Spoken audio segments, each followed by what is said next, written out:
Hello good morning दोस्तों। My self Kaushlen Singh, assistant professor. मैं अपने YouTube channel Kaushlen Singh education लहरा में आपका बहुत बहुत स्वागत, हार्दिक अभिनंदन करता हूं। आज का जो टॉपिक है, खासकर गयने का अधिगम सिद्धांत, खासकर जितने भी टीटी सीटेट और नेट के एग्जाम हैं उसमें बहुत सी चीज़ें से संबंधित पूछी जाती हैं, या ये पूछा जाता है कि गयने ने कितने प्रकार के अधिगम की बात कही है। तो इन्होंने 8 प्रकार के अधिगम की बात कही है, ये भी ध्यान रखें। दूसरा ये भी पूछा जाता है उन्होंने कितने प्रकार के स्तर बताए हैं अधिगम के स्तर। एक इन्होंने संज्ञानात्मक स्तर बताया और दूसरा व्यवहारात्मक स्तर बताया। तो और या ये पूछा जा सकता है कि पहला स्तर कौन सा होता है, दूसरा स्तर कौन सा होता है, तीसरा स्तर कौन सा होता है, या सबसे सर्वोच्च स्तर कौन सा होता है। इस प्रकार से क्वेश्चन पूछे जा सकते हैं। या इनका ये भी पूछा जाता है इनकी पुस्तक कौन सी थी। तो ये बहुत से क्वेश्चन जो है बनने की संभावना होती है। जब एग्जामिनर सेटर बैठता है, पेपर सेटर बैठता है, तो उसके दिमाग में बहुत से क्वेश्चन बनते हैं। तो सबसे पहले मैं थोड़ा इनके बारे में थोड़ा मैं स्टार्टिंग में बता दूं, फिर मैं आपको इनका पिरामिड भी बताऊंगा, और जो इनका पदानुक्रम है अधिगम का, वो किस प्रकार से अधिगम होता है, खासकर किस क्रम में होता है, ये भी मैं आज आपको बताऊंगा। तो खासकर मैंने बहुत से बुक्स को देखा, बहुत से नोट्स देखे, बहुत से चैनल्स देखे, बहुत से समराइज करके मैंने आपको अधिगम गयने का अधिगम सिद्धांत बनाने का प्रयास किया है। तो सबसे पहले ये जान लें कि रॉबर्ट मिल्स गैने, इनका जो गैने का पूरा नाम था वो रॉबर्ट मिल्स गैने था। वह एक अमेरिकन साइकोलॉजिस्ट भी थे और एजुकेशनिस्ट भी थे। और इनकी जो पुस्तक थी, इन्होंने अपनी पुस्तक द कंडीशंस ऑफ लर्निंग, जो इनकी पुस्तक थी द कंडीशंस ऑफ लर्निंग, में 8 प्रकार के श्रृंखलाबद्ध क्रम, हायरार्कियल ऑर्डर में जो है अधिगम को स्पष्ट किया है। उन्होंने कहा कि जो अधिगम है वो एक क्रम में होता है, एक स्तर के अनुरूप होता है, कि पहला क्रम होगा, फिर दूसरा क्रम होगा, फिर तीसरा क्रम होगा, वो एक स्तर से होगा। और उसमें यह कहा कि अगला क्रम पिछले क्रम से उच्चतर एवं जटिल होता जाता है। और कहा कि जो अधिगम का स्तर होगा, जैसे पहला स्तर होगा अधिगम का, दूसरा होगा, तीसरा होगा, चौथा होगा, जो आखिरी होगा वो सर्वोत्तम स्तर होगा अधिगम का। तो उन्होंने कहा कि जो पहला होगा वो थोड़ा कम, उससे ज्यादा वाला थोड़ा और उच्चतर, उससे और आगे वाला और उच्चतर। तो अर्थात क्रम से जैसे जैसे हम आगे बढ़ते जाएंगे, वैसे वैसे जो उच्चतर एवं जटिल जो है लर्निंग होती जाएगी। जो अमेरिकी मनोवैज्ञानिक ने सन 1956 में अधिगम की प्रकृति को समझने के लिए, समझाने के लिए अधिगम सोपानिकी या अधिगम अधिक्रम या हायरार्की ऑफ लर्निंग नामक शब्दावली का प्रयोग किया। ये भी पूछा जा सकता है कि हायरार्की ऑफ लर्निंग का जो वर्ड है वो किसने यूज किया। तो गैने ने इसको क्या किया, यूज किया है। देखिए ये जो आपको मैं दिखा रहा हूं अब स्क्रीन पर, यह जो है गैने का हायरार्की मॉडल है। यहाँ पर देखिए सबसे जो पिरामिड में ऊपर है वो हाई लेवल लर्निंग है। इसे संज्ञानात्मक स्तर भी बोलते हैं, कॉग्निटिव जो है लेवल बोलते हैं, या संज्ञानात्मक पक्ष बोलते हैं। और जैसे जैसे इधर के नीचे आएंगे पिरामिड में, ये लिखा हुआ है कि गयने का अधिगम सोपानिकी, या इसे लो लेवल लर्निंग भी बोलते हैं। और जो पिरामिड का ऊपर का जो पोर्शन होता है उसे हाई लेवल लर्निंग भी बोलते हैं। जो नीचे के जो 4 हैं, जैसे यहाँ पर आप देख रहे हैं, अब देखना शुरू करें आप लोग। सबसे पहला जो अधिगम है, अधिगम का जो क्रम है, स्तर है, वह है सांकेतिक अधिगम अर्थात सिग्नल लर्निंग। दूसरा है स्टिमुलस रिस्पॉन्स लर्निंग या उद्दीपन अनुक्रिया अधिगम जो है या सीखना। तो यहाँ पर जो है, और उसके बाद सरल श्रृंखला अधिगम सिंपल चेन लर्निंग। और जो चौथा यहाँ पर नीचे से है शाब्दिक साहचर्य अधिगम वर्बल एसोसिएशन लर्निंग। तो ये भी पूछा जा सकता है कि ये 4 ऑप्शन दे दिए जाए, इसमें से पूछ दिया सकता है कि इनका ये किस स्तर की लर्निंग है। 4 ऑप्शन दे, संज्ञानात्मक, व्यवहारात्मक और 2 और कोई दे सकते हैं। तो अब आपको पता है कि जो व्यवहारात्मक स्तर है, ये जो व्यवहारात्मक जो पक्ष है उसका जो अधिगम है, उसके अंतर्गत जो अधिगम है वह ये 4 हैं स्टार्टिंग के, प्रारंभ के, या इन्हें जो है हम निम्न स्तर का जो है लर्निंग भी कह सकते हैं। तो ये भी इसमें आ सकता है। तो इससे संबंधित कोई भी क्वेश्चन, वो तो पेपर सेटर के ऊपर डिपेंड करता है कि वो कोई भी क्वेश्चन इससे संबंधित आपसे पूछ सकता है, और पूछा भी है उन्होंने। अब देखिए यहाँ पर जैसे जैसे 5वें स्तर में बढ़ते हैं नीचे से, तो 5वां क्या है, विभेदन अधिगम। तो विभेदन अधिगम क्या है, डिस्क्रिमिनेशन लर्निंग। तो ये क्या है, ये संज्ञानात्मक स्तर की जो लर्निंग होगी, ये हाई लेवल की लर्निंग होगी। जैसे जैसे ऊपर बढ़ेंगे वैसे वैसे सरल से कठिन की ओर हम बढ़ते जाएंगे, और अधिगम का जो शिखर होगा वो भी उच्चतम होता चला जाएगा। उसके बाद देखिए और हम देखेंगे संप्रत्यय अधिगम या कॉन्सेप्ट लर्निंग। उसके बाद देखिए और होगा हमारा सिद्धांत या नियम अधिगम या रूल लर्निंग भी बोलते हैं इसे। और जो सबसे जो उच्च स्तर की जो लर्निंग होगी, जो हाई लेवल की जो लर्निंग होगी, जो संज्ञानात्मक स्तर होगा हाई लेवल का, वह होगा प्रॉब्लम सॉल्विंग लर्निंग अर्थात समस्या समाधान अधिगम।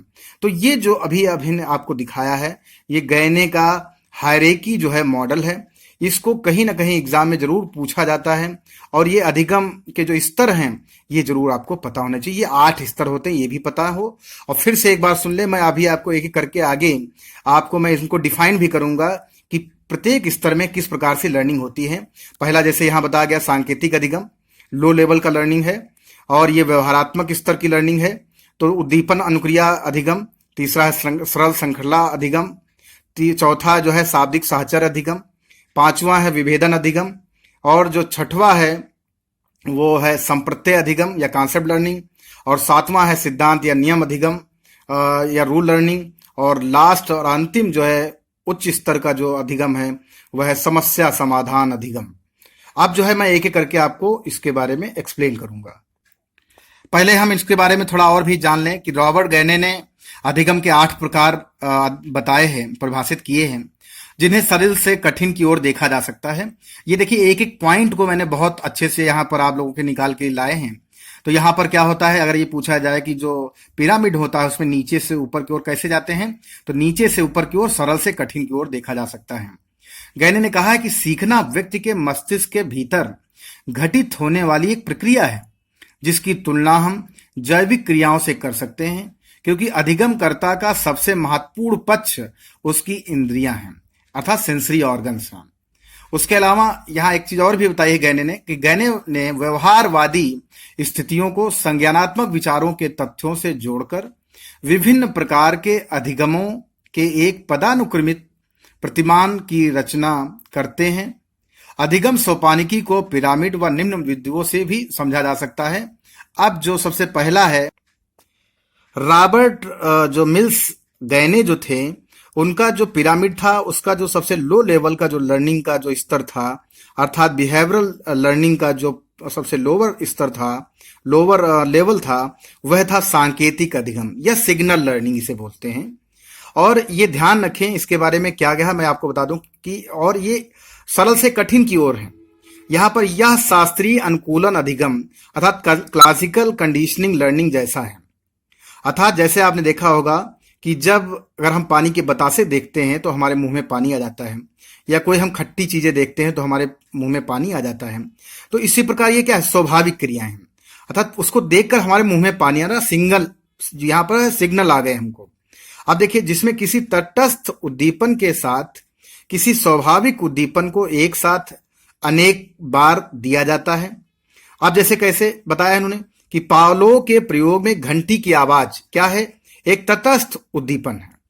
यहां पर अभी हमने बताया आपको कि अगर या जैसे कुत्ता है, डॉगी है, डॉगी क्या करता है कि हड्डी को देखता है तो उसके मुंह में लार आ जाती है। उसी प्रकार एक व्यक्ति भी चाट अगर कहीं देखता है, पानी के बतासे देखता है या जलेबी देखता है, मिठाई देखता है, तो उसके मुंह में क्या होता है, पानी आ जाता है, स्वाभाविक है। अब उसी प्रकार यहां पर आप देखते हैं कि पावलो यहां पर भी क्या है, जो आपका जो कुत्ता है, डॉगी है, उसके भी मुंह में मुंह में पानी आता है हड्डी को देखकर। लेकिन यहां पर कहा है कि पावलो के प्रयोग में पहले क्या किया, घंटी की आवाज बजाएगी, एक तटस्थ उद्दीपन तथा भोजन स्वाभाविक उद्दीपन को साथ साथ प्रस्तुत कर देखा गया कि कुछ प्रयास के बाद मात्र घंटी की आवाज पर कुत्ते का लार स्राव अधिक हो गया था। अर्थात सिर्फ घंटी की आवाज उसको सुनाई पड़ी, अर्थात सिग्नल उसको लर्निंग हो गई कि अब घंटी बजी तो इसका मतलब मुझे खाना मिल जाएगा। तो क्या हो गया, उसने सिग्नल से ही अधिगम कर लिया और ये मान लिया कि उसको खाना आने वाला है। तो यहां पर कि कुत्ते को लार का स्राव होने लगा सिर्फ घंटी की आवाज से। इसे टाइप एस लर्निंग भी या जो है रिस्पॉन्स भी कहते हैं। इसे टाइप एस अर्थात जो है स्टिमुलस रिस्पॉन्स भी कहा जाता है। यह भावात्मक रूप से होती है तथा अनियंत्रित होती है, जैसे पलक गिरना, खट्टी चीजें देखकर लार आना आदि।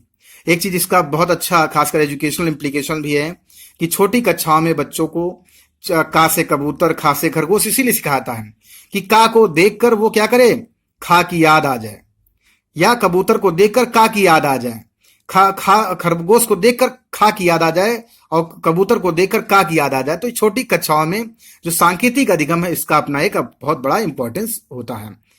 अब नंबर दो में क्या होगा कि उद्दीपन अनुक्रिया अनुबंध अर्थात स्टिमुलस रिस्पॉन्स लर्निंग।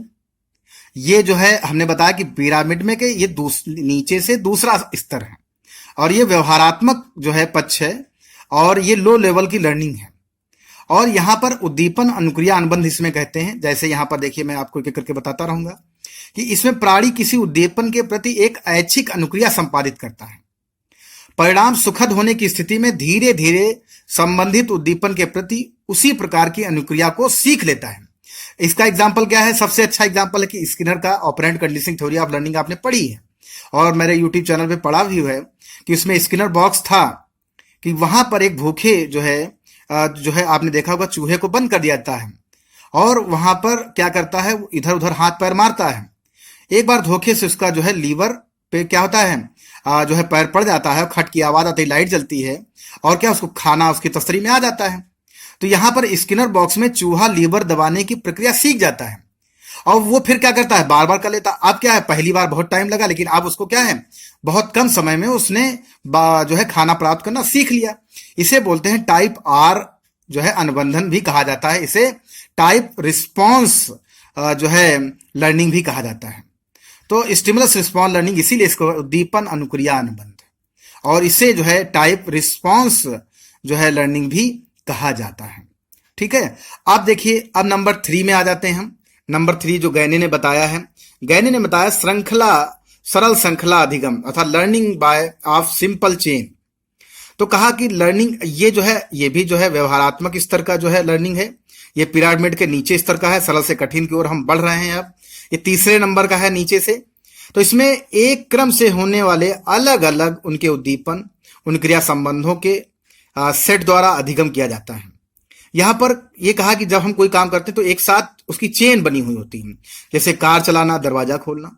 अगर हमें कार को चलाना है तो पहले गराज खोलना हो, गराज को खोलने के बाद फिर हमें कार का गेट खोलना होगा। गेट खोलने के बाद क्या होगा, तो जो है कार को स्टार्ट करना, चाबी लगानी होगी, स्टार्ट करना होगा। क्योंकि बगैर उसके किए हुए एक श्रृंखलाबद्ध यहां पर क्या है, लर्निंग होती है। उसी प्रकार मोटरसाइकिल चलाना, स्टार्ट करना आदि अनेक छोटी छोटी अनुक्रियाएं एक क्रम में आपस से संबंधित होती हैं। ये अधिगम मांसपेशियों के नियंत्रण एवं समायोजन से संबंधित क्रिया से होता है। तो ये जो 3rd नंबर का है ये सरल श्रृंखला अधिगम है, लर्निंग ऑफ सिंपल चेन।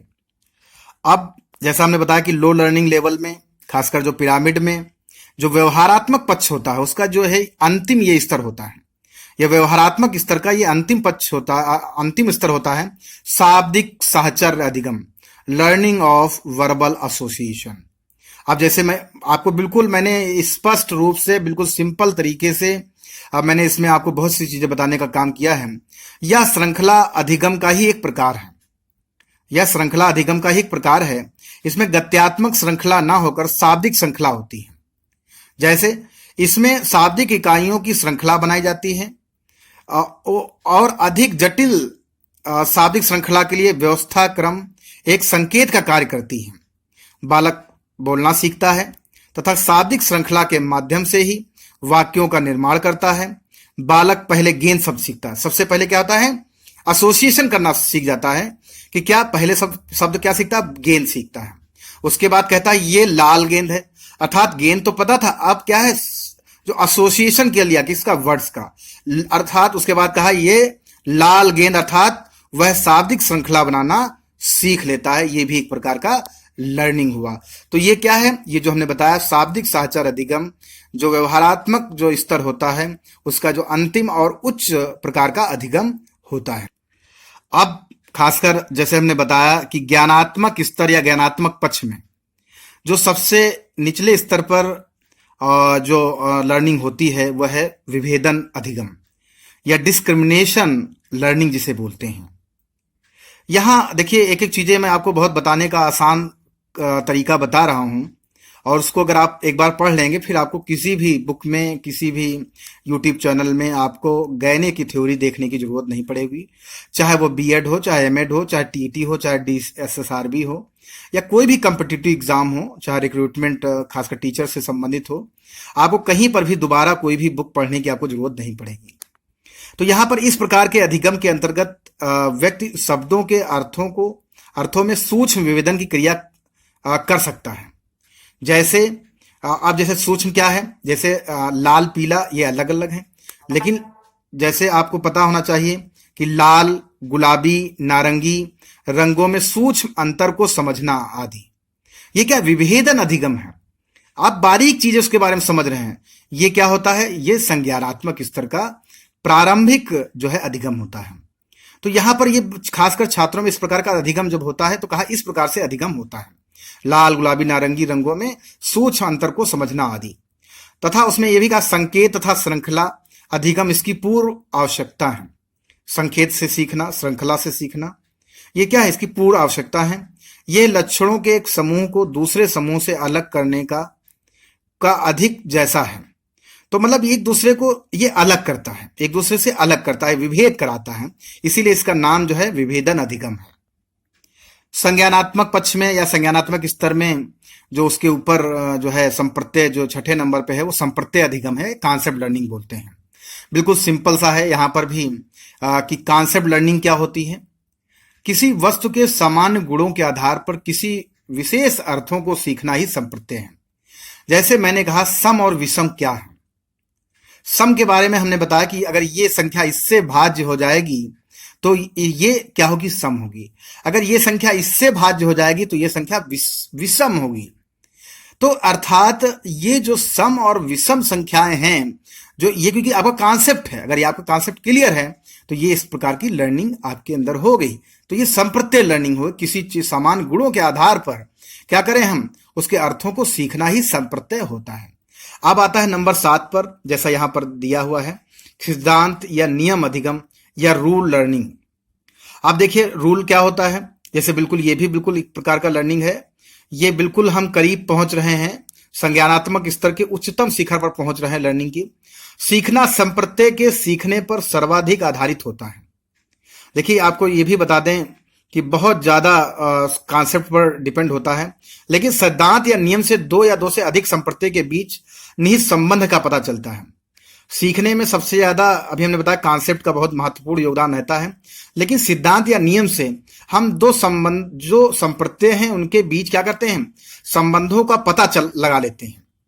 जैसे गर्म होने पर हवा का हल्का होना एक सिद्धांत है कि अगर कोई भी चीज अगर गर्म हो जाएगी तो वो अपने आप ही हल्की हो जाएगी।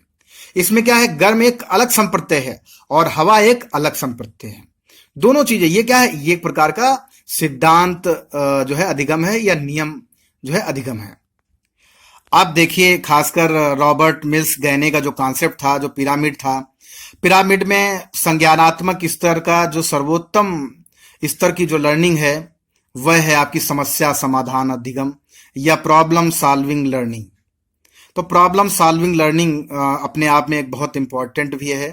पूछा भी जा सकता है कि जो गैने था उनका जो उच्चतम शिखर था उसमें किस प्रकार का अधिगम होता है, इस प्रकार से भी क्वेश्चन पूछा जा सकता है। या पूछा जा संज्ञानात्मक स्तर में सबसे उच्चतम शिखर पर कौन सा अधिगम होता है, तो समस्या समाधान अधिगम होता है। इस प्रकार से बहुत से क्वेश्चन आ सकते हैं।